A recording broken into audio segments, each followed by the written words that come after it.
Introducing si Bill, ang ex-boyfriend ni Tinidora. Why are you here?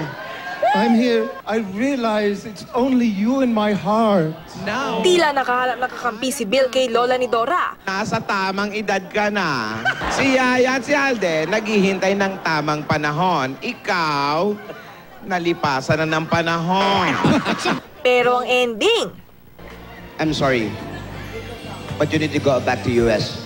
Goodbye, Bill. sa kabila ng nangyari, ang dapat daw tandaan. Na ang pag-ibig ay hindi laro. Kung ano ang nararamdaman, maging matapang. Ipaglaban! Kaya naman nagkalakas na loob si Alden na sabihin kay Lola ang kahapon pa niyang gustong ipagtapat nang dumalaw siya sa mansyon nitong Sabado. Hindi raw sinadya ni Alden na may mahawakan. Ano yan? Ano nahawakan? Nabulunan daw kasi si Maine, kaya pinainom siya ng tubig ni Alden. At doon nangyari ang kanilang first holding hands.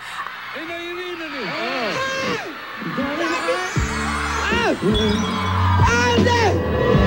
Bakit mo ginawa yun? Abot-abot ang pagsusori ni Alden. Mabuti at umamin kayo sa akin.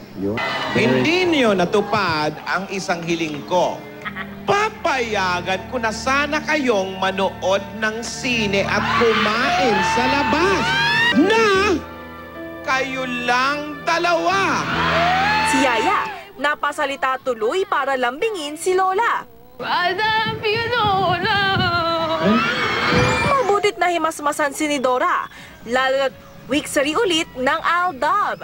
Pwes, pinapatawad ko na kayo! At ang lalo nagpasaya kay Alden. May surprise ako sa'yo. Katatibayan, GMA News.